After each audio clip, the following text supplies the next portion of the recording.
nós que somos adultos, já temos ali, né, parece que a gente é amigo da inteligência artificial. Você imagina criança e adolescente, especialmente os adolescentes. Que o envolvimento emocional com inteligências artificiais pode gerar impactos profundos na formação social e afetiva dos nossos jovens. A gente foi tentar descobrir um pouquinho mais sobre isso com a Débora Bueno, que está aqui ao vivo com a gente, psicóloga de adolescentes, e tem mais detalhes dessas relações. Boa tarde, Débora. Realmente é uma preocupação a forma como os adolescentes estão reagindo com as inteligências artificiais. Boa tarde para você. Boa tarde, Mayara. Boa tarde a todos. A Renata, ela ainda não viu o meme, né? Não. De que se você não der boa tarde, ela vai ser perseguida pelas IAs. Gente, eu tô devagar. Tô falando que eu tô devagar. Olha. Tá, menina, olha, a gente tem que ensinar pra ela. Mas eu vou doutora. chegar, pode deixar. Vou falar a Mayara, né? Porque ela me perguntou, mas para todos. Nós temos poucos estudos ainda em relação à neurociência sobre a IA, porque ela é recente, né? Ela é uma tecnologia recente. Então, para a gente ter esse estudo sobre impactos, o cérebro, ainda vai um tempinho. Ano que vem, provavelmente, a gente vai ter mais coisas. Então, a gente está tendo alguns estudos agora. O que a gente já sabe é que as pessoas e os adolescentes, eles têm usado, né, da IA para fazer terapia, inclusive os adultos. E qual que é o risco disso, né? A inteligência artificial, ela é muito legal com a gente, né? Ela vai conduzindo a conversa com aquilo que a gente vai trazendo para ela. Então, de certa forma, ela vai concordando. Então, qual que é o risco maior? É justamente com relação a ideações e que ela não consegue mensurar isso e não consegue orientar de forma correta. Então, já tem algumas experiências que dizem, né, que demonstram que se a pessoa pergunta coisas no sentido de ideações, ela vai confirmar, ela pode dar um aval para aquilo, né? E esse é o grande perigo. O que faz, né, o adolescente ele buscar por uma inteligência artificial? É justamente o que a gente vê muito nos tempos hoje, né? Porque o adolescente, o fato dele estar em redes sociais, em inteligência artificial, isso a gente fala que é um sintoma, ele não é o problema, né? Porque o adolescente, ele está muito desconectado, ele está muito isolado. Então, assim, a pergunta que a gente se faz é: por que um adolescente busca uma inteligência artificial e não busca um adulto de confiança, né? Por que ele não busca uma fonte presente de confiança? Então, eles estão indo muito para a inteligência justamente porque eles ali não são julgados, eles são ouvidos dentro dos seus questionamentos, que é aquele questionamento que às vezes para outro ser humano pode ser bobo, pode ser irrelevante.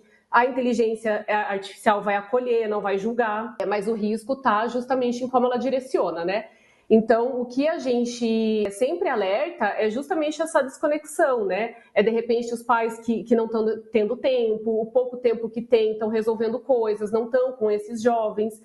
A própria sociedade em si, né? Que eu brinco, eu sou do interior, né?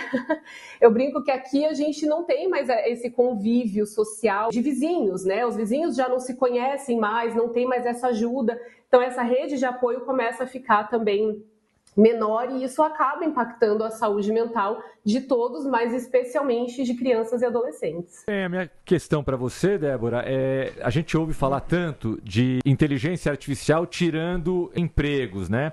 E essa questão da psicologia é muito delicada, né? Será que, de fato, um dia chegaremos a um momento em que a inteligência artificial substituirá, por exemplo, os psicólogos, né? Perguntando isso para uma psicóloga, você entende? Porque para mim parece uma coisa assim, hoje, pelo menos em 2025, apesar de toda essa modernidade, toda essa tecnologia, me parece assim absurdo imaginar que uma máquina terá sensibilidade, né? Porque pode ter o estudo, né? Pode de repente saber até mais do que você, mas será que vai ter um dia a sua sensibilidade na hora de conversar com um paciente? O que a gente tem até hoje é que não, né? Só que a crítica, vamos colocar assim, é justamente que os profissionais de psicologia precisam estar melhor preparados, né? Porque nem sempre, e isso é uma crítica das próprias pessoas que utilizam a inteligência artificial, é que eles encontram esse acolhimento, esse não julgamento dentro da terapia. Nós precisamos ter uma formação com mais afetividade, né? Com esses estudos dentro da neurociência afetiva que a gente chama. Porque dificilmente a máquina ela vai trazer isso, né? Agora, se é para trazer respostas, a máquina vai fazer isso, né? O que a gente já tem, Tomás, é que algumas experiências foram feitas através de inteligência artificial com protocolos em que eles conseguem ter um início, né, de terapia, um início de regulação interação com pessoas que estão em comunidades, que não têm acesso facilmente à terapia, pessoas que estão em guerra e que vão ter, né, esse acesso dentro de um protocolo, não é dentro da inteligência artificial que a gente tem, né, o aplicativo, então tem tudo isso. Então a inteligência artificial, ela vem facilitar essas coisas, ela vem fazer esse primeiro contato para tirar a pessoa específica ali do grupo, né, que esse estudo está sendo aplicado, para tirar a pessoa de uma crise de ansiedade, por exemplo, mas isso não vai substituir uma terapia. A inteligência artificial, ela impossibilita as pessoas, especificamente do adolescente, de fazer a regulação emocional. O que é isso? Ele identificar o que eu estou sentindo, por que eu estou sentindo, e ao invés de eu ficar horas numa rede social para não sentir uma tristeza, de eu buscar uma comida para não sentir essa tristeza, a IA não vai ter condições de elaborar junto com o adolescente, com a pessoa isso. Então, ainda a troca do ser humano, que é do ser humano, essa conexão, esse pertencimento, esse fazer parte de algo, essa troca com outro ser humano, vai ser indispensável. Muito bom. A gente ouviu aqui a Débora Bueno, psicóloga de adolescentes, e fica também a dica aqui.